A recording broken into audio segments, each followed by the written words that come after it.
I'm Lori Balderas, and I'm so happy you're here.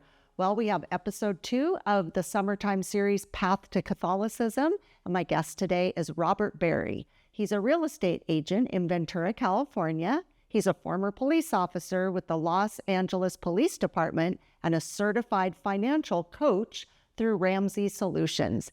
He's a part of the team for OCIA, Adult Confirmation, and Baptism Prep at Our Lady of the Assumption Parish in Ventura. He's also a member of the Knights of Columbus. What a busy guy. You can always find him out exploring nature with his 2 dogs, Blue and Nash. So I hope you enjoy this episode with my friend, Robert Berry. Well, hello, Robert. Hi. Thank you for coming today. Oh, you're quite welcome. Happy to be here. So I didn't say this in your intro, but you and I are actual friends. Yes. I like to think of us as friends. Yes. we have a history, yes. We do. We used to work together. Yes, we did. Yes, that was a while hired ago. Simon and I to do some work for you, some film work. And so that's how we met. And I feel like we spent some really good quality time together. Yeah, I remember Ventura County Spotlight. I know, Ventura County Spotlight. Look it up. Yes, Can they YouTube. still find it? YouTube. Look it There's up. no new videos on there, but you can look it up. Yeah. But it was fun. Yeah, that was a fun thing to do. So we really got to know you at that time of your life. Right. And so now I'm really pleased to have you here as a fellow Catholic, because when we worked with you, you weren't Catholic. No, and actually, interesting you mentioned that, but I'll get into that, in a little bit. But yeah, I wasn't, had nothing to do with the church or anything like that. Yeah. So anyway, now not only are you Catholic, you're a fresh Catholic. You're an official fresh Catholic. Official. Yes. Especially now that you've been on Fresh Catholic. Yes, that's so true. There you go. I mean, gee, wow. Anyway, so it's interesting that you showed up at our church. I was so happy to see you. And to be honest with you, I was thinking, well, what are you doing here? It was interesting. I mean, yes, I saw a lot of familiar faces of people that I've known. So yeah, it was great. Yeah. So anyway, we do have a history. You are my friend. And I did really want you to come on the program to talk about your conversion story, because when I put out feelers for people to come, your name was actually mentioned by other people to have you on the show. Interesting. So I just want you to know that. So the word's out. Word's out. All right. Darn it, Okay. So first of all, why don't you just give us a little brief background of your, I already did your intro, so we don't want to go over that again, but kind of more like, what was your religious background before coming to the Catholic faith? So I guess, to kind of talk about that, I have to give a little backstory to it. So growing up, wasn't religious at all, never went to church. It was never part of my family. Our church was playing hockey on the weekends. So, growing up, childhood, even into high school and college, not religious at all. Then I got into police work in 2007 and still wasn't really religious, but, I believed in God, Jesus, I actually wore a cross all the time, which, to me, it's like, okay, like I wore it, but it didn't really have that much symbolism to it. But then also as a police officer in my vest, I had the St. Michael's prayer, because St. Michael's a patron saint of, first responders. So I had that. And then, to kind of expound upon that, my belief. So still hadn't gone to church. I kind of went to a couple different churches with some friends, the ones that play like, the rock music and stuff like that, which I was not a fan of. So then my dad passed away in 2015. And this is where things started to change for me a little bit, because after he passed away, I was helping my mom move, and their entire place was empty. And I remember seeing a white feather just like kind of floating in front of me. And I'm like, that's really odd, because like there's no pillows, there's nothing there. And I'm like, all right, that's a sign for me. Still didn't do anything. And then, moved up here to Ventura, and my ex at the time, she went to Our Lady of the Assumption. And so she had been bugging me to, go try it out. And I'm like, all right, fine. Eventually I went. And I very vividly remember I went, I was like, all right, this is kind of cool. It's nice. But then went up for first communion, or I didn't get first communion because I wasn't, hadn't been baptized or anything like that, or so I thought. I remember getting blessed by Monsignor John. And I remember just overwhelmed with emotion and Like I literally was about to start crying back at the pew. So next day I called my mom and told her, hey, I went to church, went to Catholic church. And she's like, oh, you were baptized when you were an infant. And I'm like, just Wait, in the Catholic Church? in the Catholic church. So when I was two and a half months old, when I was living in Glendora, I was baptized Catholic. And come to find out, so I was baptized Catholic. We actually went to church when I was like 1 year old, but then never went again. And so I'm just like, all right, things are clicking for me. Like, okay, I'm meant to be here. And I felt this overwhelming sense of community. And I just jumped right in and went to OCIA to get all my sacraments. And now I'm, part of the OCIA team and, the baptism prep team and adult confirmation, everything. So it's kind of, I'm a firm believer of everything happens for a reason and nothing is coincidence. And I think that's what led up to where I'm at now. Wow. So your mom and dad were Catholic when you were born? Yes, they were. So that's what I found out. I didn't know any of this. So then they must have turned away from the church. Yes. My dad did. So yeah. Don't quite know. My dad. Yeah. So interesting. Yeah. So one of the things I'm wondering is, well, first of all, thank you for telling me that. That is a really amazing story. When somebody finds out that they were baptized in a church and then that their story didn't continue because you were a baby. Right. So it's interesting. Did that ever come up? Like you never knew until this age that you were baptized Catholic. Right. I never knew literally until I told my mom, I went to, this Catholic church, amazing experience. And that's when I found out, oh, I was baptized Catholic. Now, do you have siblings? I have one brother, 10 months older than me. He was also baptized Catholic. He's married now. He actually converted. He's now Jewish because his wife is Jewish. Okay. So, although they practice both, the Jewish faith, like Hanukkah, but then also Christian, like Christmas and stuff like that. Interesting. But they don't go to church or anything like that. So. Oh my gosh. Wow. That's really something. Well, I think what we're going to do is we're going to go to a quick break. Okay. And when we come back, I'm assuming there's more to your conversion story. Or is that your conversion story? I mean, it's not complicated. That's kind of about it. I mean, it's just everything kind of clicked for me. That's great. And and okay, I'm going to put a pin in the commercial for 1 second. It's interesting because your story is so similar to my story. Oh, yeah, it's really similar to my conversion story. And I can see a lot of parallels in the fact that I wasn't raised in any religion. I literally went into the church just because I got this feeling when I was in Canada one time, walked into a Catholic church, loved the feeling there, said to Simon, I love this church. He said, let's go to the church. Walked into Our Lady of the Assumption Church, had the same thing, just instantly drawn to. Just felt like I'm supposed to be here. Supposed to be here. I didn't have like an emotional, where I felt emotional. It was more like this happiness. Like I was just like, I want to do this. This is what I want to do. And I was like very excited about it, but it's very similar. Yeah, to your it's interesting. Story. Yeah, it's very interesting. And I do think that that's exactly what God does, God and the Holy Spirit. They know exactly the moment, I believe, where it's going to really mean the most to whoever. It's like the perfect timing. It's in the perfect way. Yep.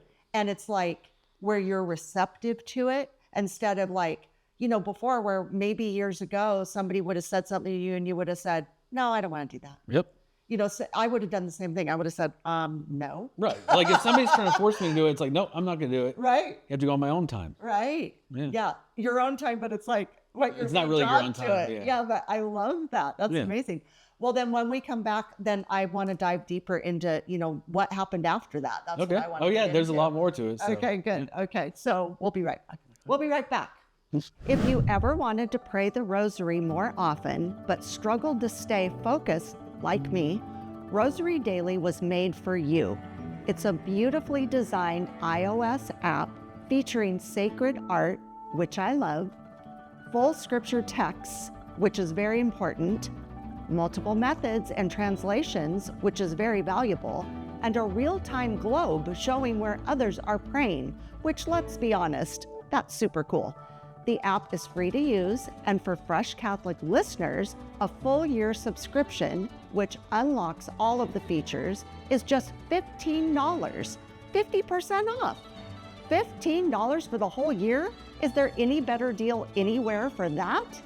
Visit rosarydaily.org/fresh to download it from the App Store and make the rosary an important part of your day. Bye. And we're back. All right, so I love that story. It just straight to the point. I love it. But I'm wondering, once you had that initial feeling, okay, Right. and like you went, you had this emotional experience, you wanted to pursue it more. Did you kind of go in all in, or did you have some like hesitations, reservations? You said your ex-girlfriend was a member of the church. Right. Did she like encourage you? Was she shocked? Like what kind of happened? I mean, she wasn't really shocked, but, kind of stood back a little bit. I kind of went full in on it. Like, it was literally after that, reached out, I'm like, okay, I want more of this. And so found OCIA, and Deacon Don, very helpful, reached out to him, and he's like, hey, we actually just started, a session, come join. And so I remember it was very welcoming, and I still remember the very first OCIA session or, meeting that I went to. We were doing the prayer stations, where they go over the different types of prayer, like the labyrinth, hymns, Lectio Divina, I forget, rosary. But the two that really stood out for me was labyrinth and the rosary, which I wear rosary pretty much everywhere. I have a million of them now, as good Catholic does. But also the labyrinth too is kind of like stuck out to me. And, from there, I kind of went all in on it. As part of OCIA, you have to have a sponsor, someone who's going to guide you on this journey as well. And I struggled with who to choose because I didn't know. Like, I didn't think about choosing my ex. I'm like, I don't Maybe know. that's good since now she's your ex. True. But so I didn't really know. So I'm just like, all right, I'm just gonna let God decide, because I'm like, I don't know anybody. I didn't know anybody who was Catholic. So I got paired with one of the other OCA team members, Kim. And funny thing is, I feel like God chose her for a reason, because she very similar to my mom. The crazy hair. Yeah. Kim, if you're watching this, I apologize, but your hair is crazy. Kim knows she has crazy. Yes. Kim, we love you. But yeah, she's very similar to my mom and stuff like that. And I'm like, all right, God chose her for a reason. Like that, 100%.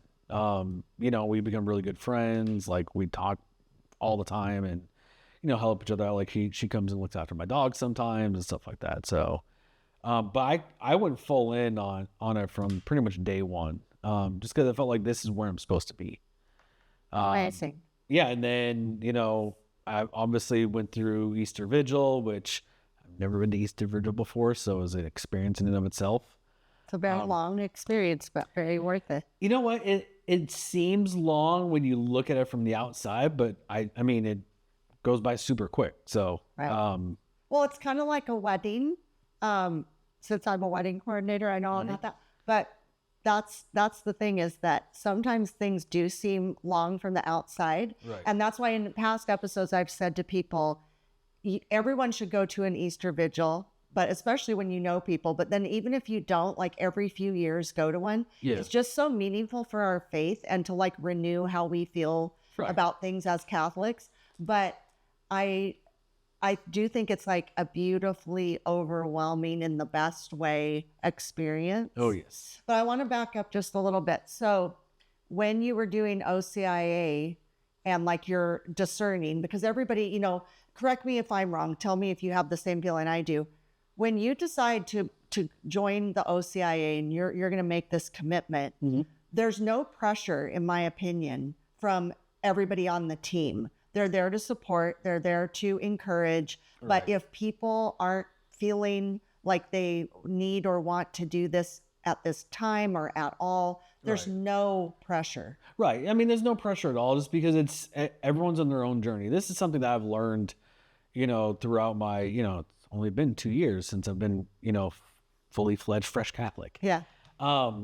everyone's on their own journey. So whether this is the time for them or not, it's up to them. It's their journey.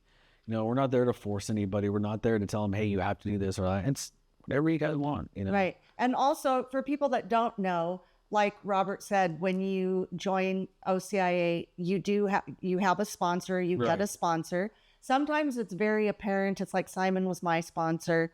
But like Robert's saying, if you don't have somebody that can be your sponsor, in other words, somebody who's going to support you through that journey, the team will find you someone. Right. Oh yeah. Or God will find you someone. God. I say it's God. It's not the team, it's God. But I mean, the team will help. Yeah. Like you're not going to be alone in it. You're not going to be left to your own devices. Everybody's very supportive on it as a part of the OCIA experience. Right. Because I mean, we're there to help people. And like I said, it's their journey. We're there to just help facilitate and help guide them on it, wherever it takes them. Right. So I was at your, when you became Catholic, because my friend Sabrina McManigal was in your group. And also I want to make reference to a couple things before we go too much farther. So Robert referenced Deacon Don Huntley. He was my RCIA teacher. He he's the head of that program at our church. And if you missed the episode 2 weeks ago, Deacon Don was here to launch this summertime series. So go back and listen if you haven't had a chance. And then you said you pray the rosary a lot. We have last week's guest created a rosary app. And so go back and listen to that episode. So that's pretty exciting. I'm going to listen to that. Yeah, you'll have to listen to it. And then make sure that you subscribe to his app, which is the Rosary Daily, I believe it's called. I'm going to have to subscribe to it. My producer. What's that? I'm going to have to subscribe to that. You should. I do it fairly frequently. Talking about going, kind of backtracking a little bit, how I've gone kind of all in, pray the rosary. I go to Adoration at least a couple times a week now, which if anybody hasn't done Adoration, it's an interesting experience, just because you're kind of like, what do I do? But it's really just a sit in silence. Like I read the Bible when I'm there. I do Bible in a year. I'm religious about that, of doing it every single day, but it's a good experience. Yeah. Well, I always promote Adoration because it's one of my favorite things. Oh, yeah. And do you go to the chapel? Yes. I just love it. So Robert's right. If you're not, going to Adoration, make sure you do it. And the beauty of Adoration is when you're in Adoration, there's no right or wrong. Mm-hmm. Sometimes you go in and you're really begging the Lord for something, or you're praying, or you're, like you say, reading the Bible. And sometimes you are just sitting in silence and letting him come to you. So that's a really good. So you're doing all the wonderful things. And it's interesting talking about Adoration. So, I reached out to the coordinator for it initially because, good friend Michael, he recommended I do it, or because I'm also an adorer, however you say that. I don't know. Adorer. Yeah. So he recommended I do it because he's like, hey, he does it at 3 a.m. on Sundays, which he's that's dedication. Yeah, a little bit, yeah. Or just doesn't sleep. I don't know. So I reached out to the coordinator for it, and if none of you know how it works, basically you have to get a specific code for the door to let you into the chapel, because they don't want just anybody walking in there. Right. So I remember I just showed up one day, not knowing that I need a door code or anything like that. And I remember go up there, I'm like, oh, there's a door code. I don't have one. And so I don't remember their names.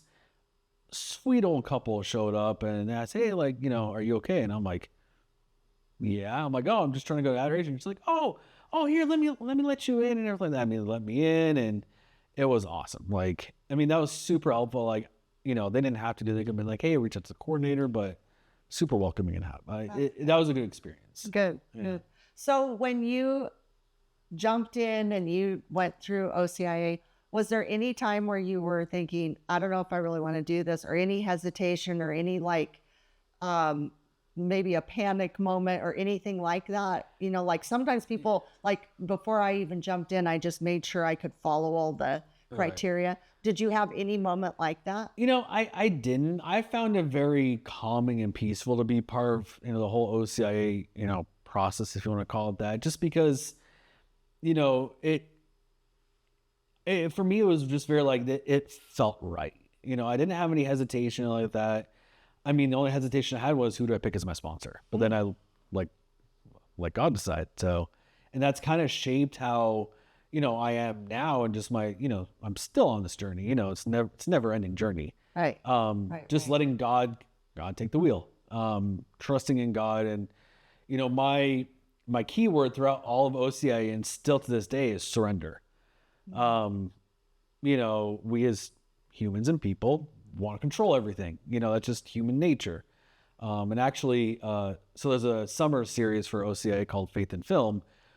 2 weeks ago, we saw the movie Breakthrough. And if you haven't seen it, recommend it. It's an interesting movie. I won't give any spoilers, so don't worry. But, that was her thing, the main character, about surrender and just surrendering to God, and, hey, whatever happens, happens. And that's kind of shaped how I live my life right now. It's like, hey, God opens doors for me. I don't know if I need to walk through or not, but I'm going to, hey, whatever door I'm supposed to go through, God's going to lead me the way. Right. When Deacon Don came a couple weeks ago, Simon and I were asking him about how to discern certain things, because we're trying to discern some things, and he just said, just take it like a step at a time. Mm-hmm. Let God guide it. Right. Don't get too far ahead of yourself. Right. Like, you can look into the future, but it's better to kind of just see what if something's falling into place, right, or if it's not. He didn't say this, but I'm saying pivot. Like you have to Simon and I pivot a lot. But it is all about what God has planned, and we have to be open to it. Right. We have to see, like I feel like your story, my story, where this was presented to us, we just embraced it and right, went for it. I mean, maybe some other people would say, think about it too much, or let right, other people's impressions of it,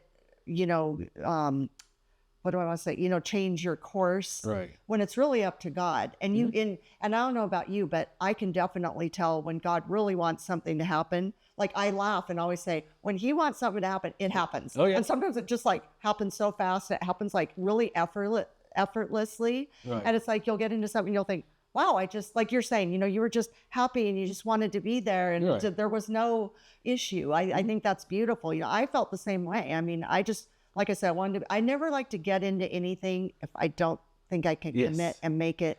Or you can't handle it. Yeah. Yes. And what I've learned is God only gives you, God knows what you can handle. Right.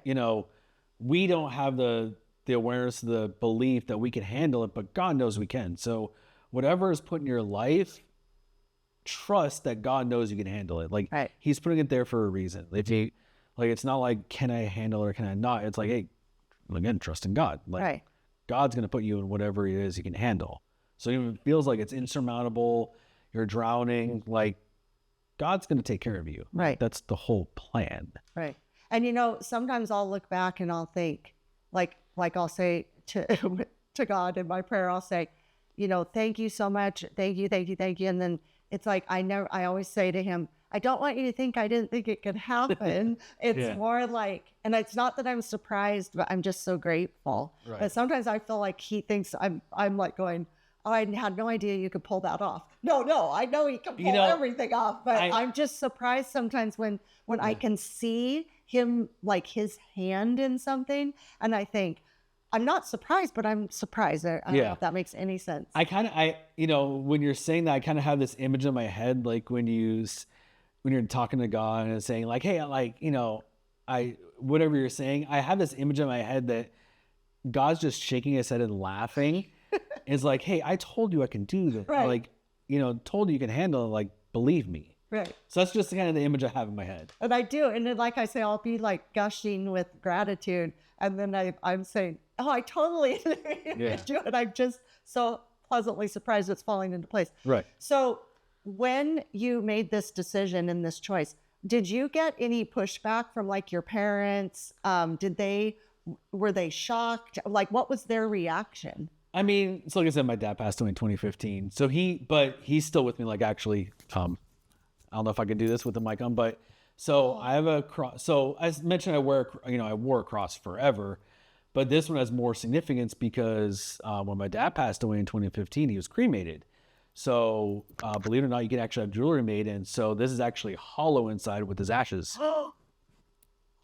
So, and then this right here is actually, I don't know if the camera can see it, but when, you know, I went through Easter Vigil, when I got all my sacraments, my sponsor gave this to me. It's a St. Michael's little pendant. So, I mean, I wear it all the time, wear it to bed and everywhere. Nice. That's nice. So, So how did your mom handle it? yeah, so I was going to say, I completely forgot what the question was. That's okay. I mean, she was a little shocked just because never went to church, never came on her radar, but she was very like, you know, embracing it. And then that actually got her, she converted to Judaism. So she's Jewish now, like kind of like my brother.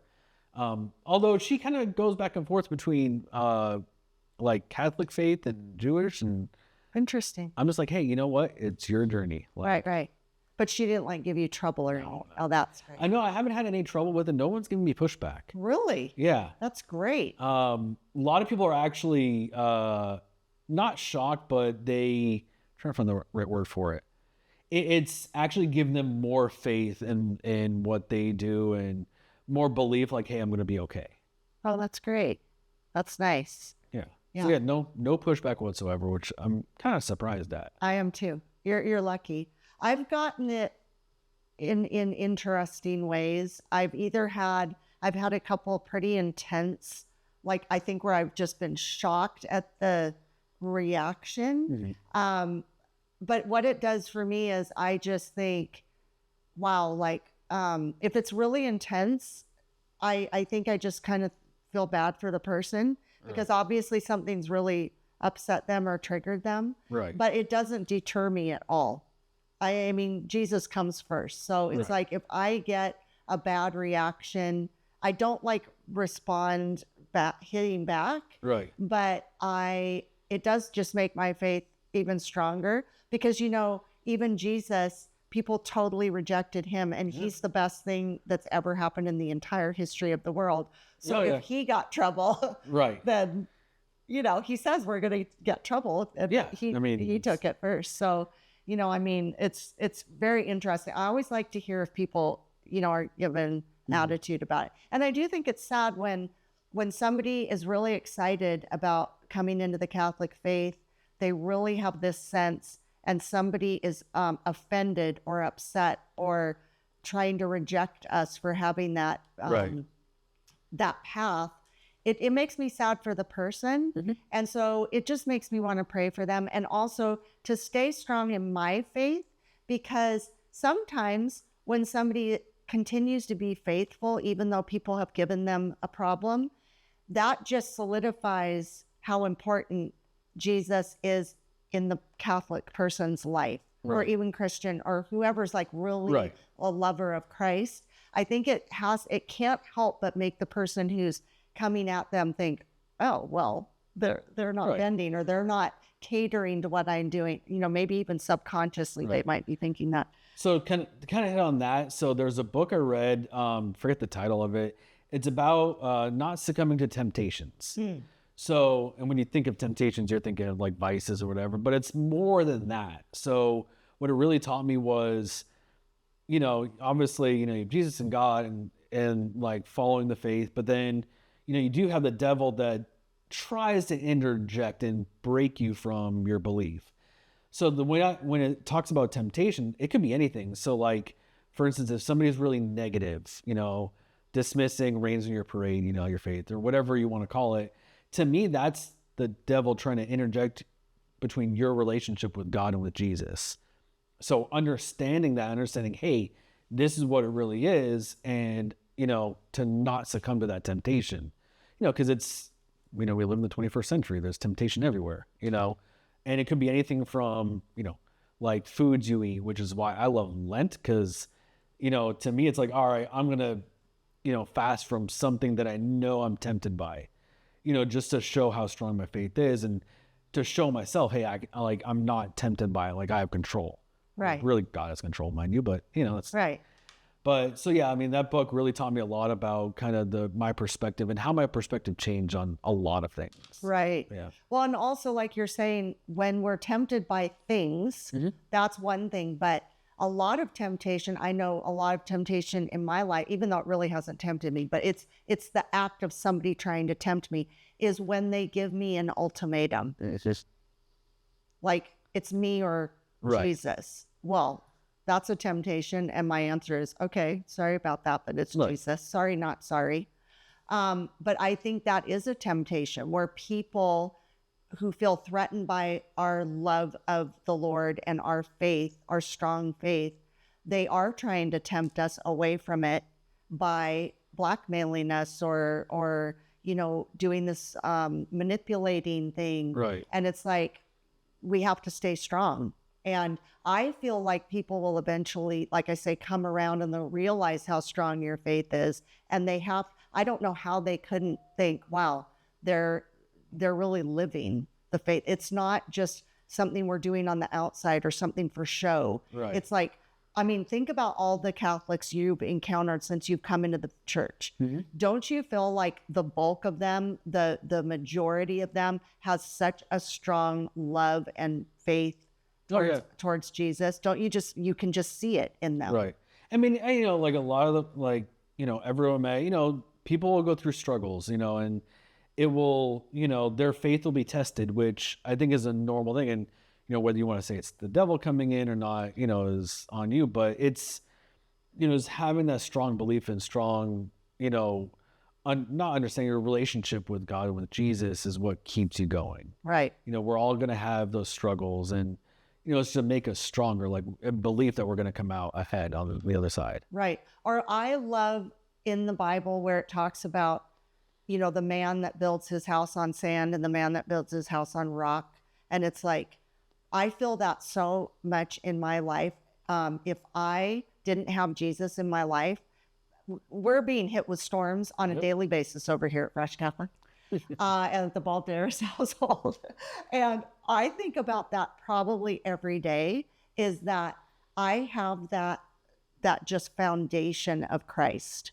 And we would have been washed away into the ocean years ago if we didn't have him. And I'm so grateful, because much of my life prior to becoming Catholic, I was a strong person, but I was easily swayed and rocked and rolled. And so that's something that I think is really valuable about having that strong faith, is to know that he is our foundation, and that no matter what comes, I don't know about you, but when something bad comes my way, I just imagine I'm just hanging on to him. He's got me. I'm good. I don't know what's going to happen, Right. but I know I'm going to be okay. It's interesting you mention that, because for anybody who's seen The Chosen, it's love it. Like, I saw it in theater, season 5 in theaters. Amazing. Go watch it. But I've seen YouTube clips and stuff like that so the scene when Jesus is walking on water and Simon Peter joins him, there's a behind the scenes clip where it shows like how they actually did that. And you have Jesus, he's on like a floating pad, and obviously the ocean's rocking back, or whatever they used for the ocean is rocking back and forth, and he's stable. Like, he's moving with the ocean, and you see Simon Peter get off the boat, and he's all over the place. But what does he do? He grabs onto Jesus and he holds on, and that's his foundation. And from then he's safe. And so it resonates a lot. Like, that's exactly what you're talking about. Right. Exactly. Yeah. Well, we're going to take another break. Okay. And when we come back, we're going to talk more about this. Sounds I'm good. enjoying this immensely. Yep. We'll be right back. What is happening at Fresh Catholic? Thanks for asking.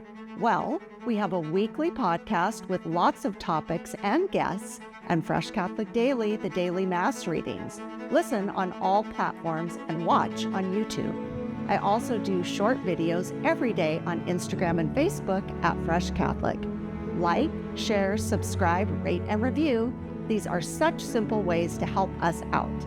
The other ways you can support our mission of drawing people to the faith or back to the faith are by becoming a Patreon or sponsor. Also simple, but so needed.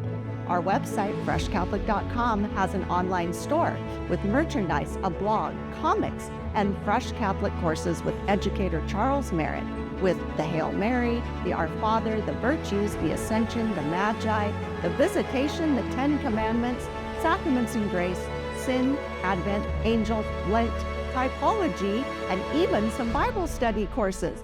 Wow, that's a lot. Please share all of this with everyone you know and join the Fresh Catholic family. And remember, be focused, be faithful, and be fresh. And we're back. Okay, so since becoming Catholic, what has changed in your life? Like you made a complete change, I would think. So it's like, what are some of the things that have changed in your life? I mean, so, there are obviously now I go to church every week, or even sometimes a couple times a week, go to confession, things that you would think of, as far as if you're Catholic. But then there's been more change than that. Like I'm a very, so I look at it like, I use this analogy, the world is a boiling pot of water. And, if you put a potato in there, it softens a potato. But you put an egg in there, it hardens it. So to kind of what I'm getting at, because that's a weird analogy, we have all this outside influence on our world, whether it's positive or negative. Most of it's negative nowadays, which it boggles my mind, but that's just the world we live in. I can choose how I respond to it or what it does to me. And so I've used that, when it comes like Jesus and how he treated everybody with kindness.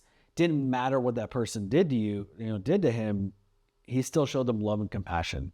So I've used that in my life. That's my role model. Like I want to act like that with everybody I talk to, everybody I deal with, whether it's their negative, trying to influence me negatively or what. So that's really like what I live my life by now, is just trying to be more like Jesus, love and compassion, treating everybody fairly, like, being so committed to just treating everybody with love that, I exude it, and hopefully it changes people that I'm around, especially in like the negative people, because, they need it the most. Right. It's kind of like, why Jesus, he was around, I forget the exact wording, like he was around, criminals and beggars and whatever, not like the rich people, whatever. I forget exactly what it is, because I'm still a fresh class. Yeah. But I mean, because those are the people that need it the most, and so like with me, he says he didn't come to heal the righteous, he came to heal the sinners. Right. Because they're not well. So like, if there's negative people that, or like if there's somebody's coming at me negatively or like downplaying my, my faith, it's like, okay, I pray for them, and I just try and treat them like with love and respect and be like, okay, like, hey, I have a good friend of mine right now that's like that. He's a very negative person. If you're watching this, which I don't think he would, because he's not religious. Maybe he's secretly watching it. Maybe. If he is, I apologize. Don't apologize. It's okay. But he's going through a lot right now. I don't want to get any details of it, but so he's got a negative attitude right now, and I know he needs the love and compassion more because of what he's going through. But it goes back to like, hey, people have struggles. Like you're gonna have struggles within life. Right. I kind of use the analogy, and I want to mention this earlier. The path we're on. So I look at it as like, hey, we're trying to navigate from LA to New York. So we have the ideal path, what navigation says, but it's never that way. You're always going to have detours, and you might encounter a roadblock or a rough road. And, we're always, there's always going to be rough roads ahead, and having faith in like Jesus is our car and we're just along for the ride. Right. He's our car and our destination. Yes. Yeah. You can think it's like a Tesla, Tesla on autopilot. Yeah. But, so that's kind of like, and I totally forgot where I was going with this, but yeah, going back to how it's changed me, I just try and treat everybody, nicely. That's really what it comes down to. Well, and also I feel the same way, that we need to come at everybody with love, and the way that I kind of handle it too is, again, I kind of step back. I don't like push forward with them. I'll pray for them behind the scenes, sort of a thing. I hope the best for them. I pray for them. I do, want to bring love to people. But also, if somebody is really hostile or aggressive or just really wanting the worst for us, I also believe that you should still pray for them. Right. But you know how they say, kick the dust off your feet and move forward? Because if you submerge yourself around people who are trying to pull you down, who are just constantly negative, they're constant, even though we're loving them and praying for Right. them, it's ultimately up to the Lord to soften their heart and change their heart. Right. Like I'll pray for them, you know, that Jesus will have some impact on them, because like, again, you can pray for them, but there's certain times where I've just said, okay, I've Right. gotta like Right. move forward, because I don't want things to pull me under. Some people just have it's not their moment yet, you Right. know, and it's God is the God of It justice. reminds me of, so in the Bible, when Jesus sent out his 12 disciples to different towns and villages, he said, you know, basically, you know, if you go in a house, if they're not welcoming, come out, kick the dust off your feet, and just keep moving on. Like It's the wish same them thing. peace. Right. Yeah. So what do you think is, you know, when you not think just back like when you first became Catholic, but now, like what's been the most meaningful part of it? I think it's the community aspect, because I mean, nowadays, you know, good or bad, you have all social media, we have all this technology that really has separated us from meaningful relationships. You know, everything's like text message, very non-emotional, or very, you're distance yourself from people. So, you know, like church, you know, and it could be any church. I mean, you know, but specifically like the Catholic Church, it's the community aspect, and everyone's there for the same purpose. We're all very welcoming. Everyone's there to help each other out. So it's the community aspect really is the biggest thing. And I mean, I wouldn't be where I'm at today if it wasn't for, you know, the community that I became part of, you know, and that's been the biggest, most impactful part. And I consider you a very social guy. You're very personable. Like you don't have a problem meeting people. I know this because we filmed you. Oh yeah. But do you now see? I lost my train of thought as I was thinking. Oh, Robert, you know. But do you think that? No, for heaven's sakes. Talking about community, talking know. about I was gonna sociable. Yeah, I'm wondering if you feel like other people noticed a change in you? Like, has there been a change? Because I still think you're like very personable and all these things, but it's just, instead of being social out in the world, like, do you find it different, like a different type of social? I don't know if that makes sense. It makes sense. I mean, so like, yeah, obviously I'm a very social person, which, believe it or not, and a lot of people probably resonate with this, even I'm very sociable, but at the same time, like getting in front, talking in front of people, like worst thing, like I dread that. You know, like don't ever get me in front of a crowd. I'll start sweating, and but you know, it's, so I guess kind of going back, and we keep It's okay. you know, is there a difference between where I was before, you know, on my journey into the Catholic faith, or now? I mean, I'm sure I've changed a bit, but, you know, because most of the people that, you know, I knew obviously before, you know, I've fully became a fresh Catholic, and to now, same set of people. But, you know, there are like friends of mine that, you know, I've talked to recently that, you know, one of my friends is getting married in October. You know, I haven't seen him in years. When I lived down in Torrance, like we were best buds. I'm sure he's probably seen a change once I go, you know, visit him and stuff like that. But, you know, as far as like, I'm still the same sociable person, but I think maybe it's my attitude that's changed about everything. Cause you know, it's understanding, you know, there's always going to be negative things in society and things that are going to be impacting you, but you really choose how you react to it. Well, and don't you think you look at things with a whole different lens now? I do. And part of it, you know, is obviously just the Catholic faith in and of itself. You know, going back to the book about temptations, it's like that totally changed my outlook on everything. Just understanding like, hey, there's temptations everywhere, you know, understanding it's a temptation, understanding what's really going on, you know, it changed my outlook, but it's also changed how I behave. Yeah, that's how I feel too. Yeah, because I think we're more accountable. At least that's how I feel. Not in a bad way, but in a good way. It's like you have to really consider when something's coming at you, how's this going to affect my relationship with Jesus? Is this going to hurt which is what sin is. It's a separation from Jesus. So is this thing that I'm going to do, is it going to cause a problem with my relationship with Jesus? I need to rethink it, because not only do I not want to hurt other people, but I need to really be mindful, because he's so present, you know. What would you say to someone who is considering coming into the Catholic faith? I mean, if anybody, I mean, you're in the OC, you're one on the team member now of the OCIA, but I mean, just like if somebody, you know, like, what would be your thing to say? Like, what, you know? I mean, it's come with an open mind and understanding. And also too, like, if anybody's considering it, like, understand, and this is, you know, my personal belief, and this is how I feel God talks to me.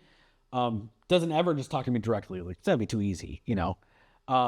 It's signs and symbols, for at least for me. Other people, you know, if anybody's listening, I'm sure it's different. Like, some people, you know, like, God talks to them or they see visions or whatever. For me, it's all about signs and symbols.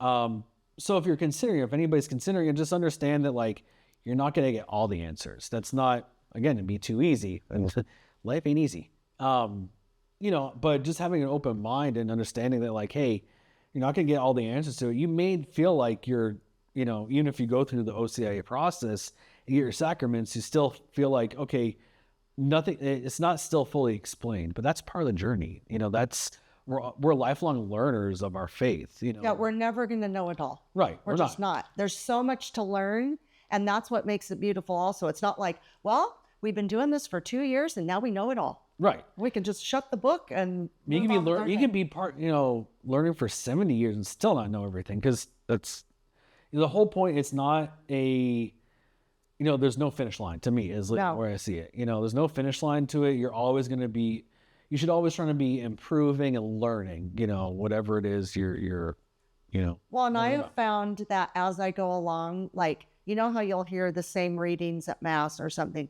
but every year you're going to think about it or embrace it in a different way, because every year you're a different person. Every year you're getting closer and closer to Jesus. And every time you hear those readings, you're going to take them in a different way. Right. Or I always feel like there's things where I'll, you know, like we have Charles Merritt comes and does all these series for us. Right. And some of the things he'll say, I'm thinking, I didn't know that. Or, you know, it's like, there's always something where you go, oh, I've never heard that before. And also too, because, like, you know, I look at it this way, you know, you could have read the same gospel every day or whatever, but because you're in a different part of your life, you know, you could you know, let's say tomorrow you go to church and you hear the gospel for this week, and then 3 years later you hear the same gospel. It's the same gospel. Right. The words haven't changed, but you're in a different place in your life. So how it impacts you now versus 3 years from now, totally different. Right. So you're always going to be learning something different just based upon where you're at in your life. Right. Yeah, that's very, very true. Let's see. What's been your favorite thing about becoming Catholic? Favorite thing? Like, what do you said you love community, but I'm thinking of, like, what's your favorite part about it?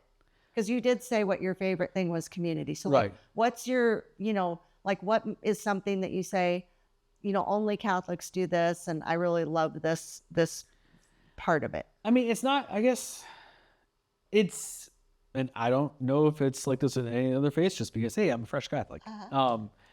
But it's the service part of it. And so when I say that, it's like, so I'm also Eucharistic minister, or extraordinary Eucharistic minister. So, like, you know, occasionally I try and do this as much as I can, just because I know there's always a need for it. And usually there's people who can't make it on the weekend or whatever. But being able to, knowing that I'm part of someone's journey in their Catholic faith, whether it's, you know, giving them the body of, you know, Christ or the blood of Christ, whatever it is, knowing that I'm part of it and helping them on their journey and just being of service, you know, that's why I've kind of fully embraced it. Why, you know, extraordinary Eucharistic minister, or part of the OCIA team, or, you know, baptism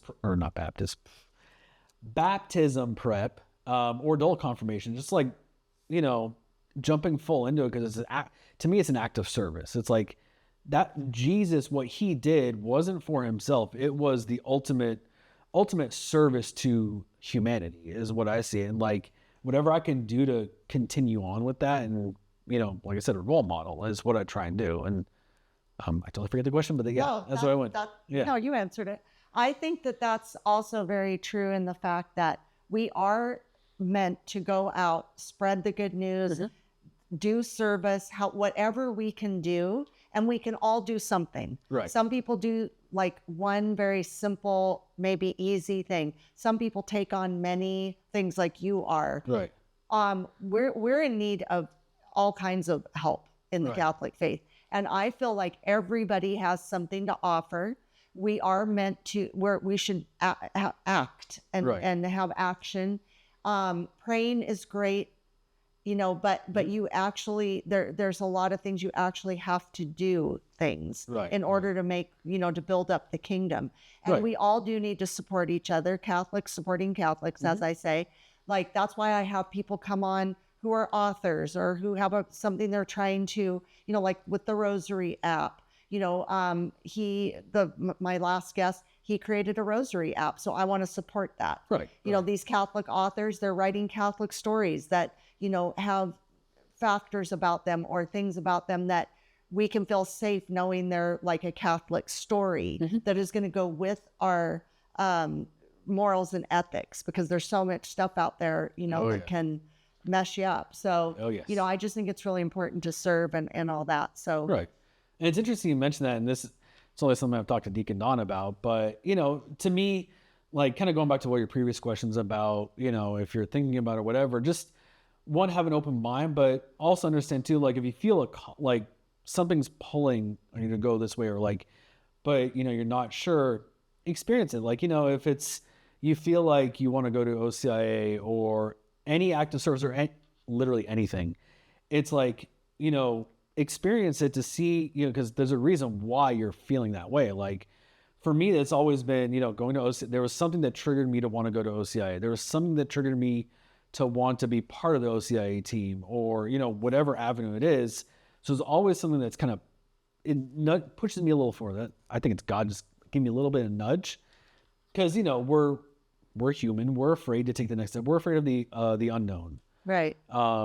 So it's God kind of giving me, you know, shoving them back, be like, hey, go do that. You know, so that's kind of been my approach to everything. And, you know, mentioning, like, I've only talked to Deacon Don about it, but now I'm telling everybody, you know, part of me has been thinking about becoming a deacon. There's a lot of things I got to sort out and talk to God about, but I mean, it's going back to the act of service, you know, it's like, you know, there's something that's pushing me towards that. I don't know what it is really, but hey, you know, that would be very exciting.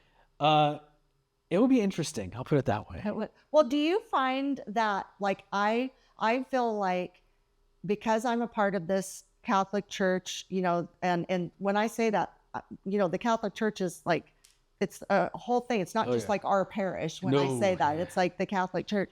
Don't you feel like it gives you such security and like you feel like you're part of something? And because I feel like out in the world today, people have all these things they're trying. They don't know where to land. They don't know where to stick. You know, they'll try different things, and it's just they're not feeling fulfilled, and they're not feeling like it's the thing. And then when you come into the Catholic faith, you're like, oh, this is what it's like they say, we have this hole. That's the Jesus. When you fill up that hole with Jesus, you feel better. Like I all of a sudden realized, oh, this is me. And, you know, that's like, again, that was something that drew me to the Catholic faith, was that I had this sense of like something was missing. And I mean, that's literally like the whole reason why, you know, when I went to, you know, my first mass and, you know, getting blessed by Monsignor John, like immediately I felt, I'm like, this is what was missing. I still, that's how I felt. I mean, I still, again, vividly remember everything about it. Like it was crazy, but. And don't you think it's like, that's why I pray for so many people. I have a certain prayer I do every day for kind of the world at large. And I just know we have so many people who are lost and lonely and just flailing about. And I can see it as plain as day. It's Jesus is missing. And even if they think they have Jesus in their life, he might be over in the corner under the, you know, with the bike with all the coats on it. and it's like, He's behind all the stuff that you've piled. All this stuff, behind all the stuff. And so I think, people have this missing piece, and he's the answer, but it's just a matter of him and the Holy Spirit guiding the people. We can pray for people. We can also be hopefully like a physical outward being that can draw people, to the faith. So I think that's beautiful. Well, we're running out of time, and I want to play this little Fresh Catholic game with you. Okay, I like the games. Fresh Catholic Summertime Series game. All right. Never been good at games, so this is going to be interesting. All right. So we're doing this in every episode of this Summertime Series. Okay. I'm giving everybody the same words because I want to see, if any of them are common. You're going to compare us. All right. I'm going to compare you. Being compared to other people. I don't mean it like that. I'm just curious. Okay, so I'm going to give you a word or a couple of words, and then you tell me the first thing that pops into your head this game. as All this right. word. Okay. All right. So the first word is discipleship. Service. The Blessed Mother. Warm embrace. Beautiful. The Holy Eucharist. Revival. God the Father. Oh, that's a stump one. Ever present. The Holy Spirit. Okay, I said ever present already. Just everywhere. Okay. And Jesus Christ. Role model. Ooh, Yeah. That's a good one. I just got chills. I mean, like I said, that's my role model. It's who I want to. Obviously, don't want to be exactly like Jesus, because nobody can. But just be like who he was. Yeah, be Jesus-like. Yeah. Well, and don't you think also people in the world, they're always looking for a role model, and those role models are human. Right. They're all going to fail. Think of all the people. I don't know about you, but I have a lot of role models where it's sadly, they've been a disappointment because they're human. They're going to make mistakes. We put them up on a pedestal. Usually they don't deserve it, but he is the ultimate role model. I look at it like you mentioned something very specific, you have a lot of role models, but they're human. So they're, we as humans are going to, we're going to fail, or, falter, however you want to put it, but I look at it like you can have multiple role models because there's a specific portion or part of them that is what you aspire to be. You don't want to aspire to be exactly like them or everything, just a certain portion. So but Jesus, he's the full package. He's the full package. There you go. All right. So my last question before I let you go is, if Jesus were to appear to you in the flesh right now, what would you say to him? It's interesting you ask this question, and I'm not going to answer it directly yet, but, we talk about that all the time in OCIA. When we go to heaven, I forget who mentions this, but you'll see Jesus at the picnic bench and, just go up and sit and just talk to him. For me, it'd be thank you and just give him a hug. Oh, that's it. I give him a hug too. That's what I said. Yeah.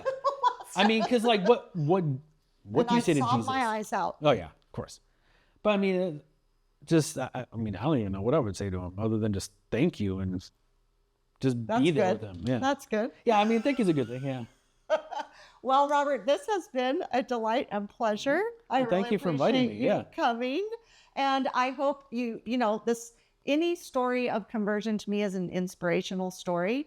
And so all summer, that's why I want to do these stories, is because, I would like people to join the OCIA. I would like people to, try out the Catholic faith. It might be the thing I know it's changed my life. I know it's changed your life. And it's just been the best thing I've ever done. So I highly recommend reaching out to your church, the OCIA program. So thank you for coming today. You. And it's perfect you mentioned that, and this is perfect timing because next month, towards the end of next month, is when OCA starts back up again. So we're actually going to have a team meeting sometime at the end of the month, at the beginning of the month, beginning of August. But yeah, OCA starts in August, and that's when everything's going to kick off. So maybe you all could promote Fresh Catholic Summertime Series, and they can go back and listen to these episodes because they're encouraging. Why not? Okay. Absolutely. Well, thanks for coming. Thank you. Thanks for coming today. Thank you. Love you. Bye.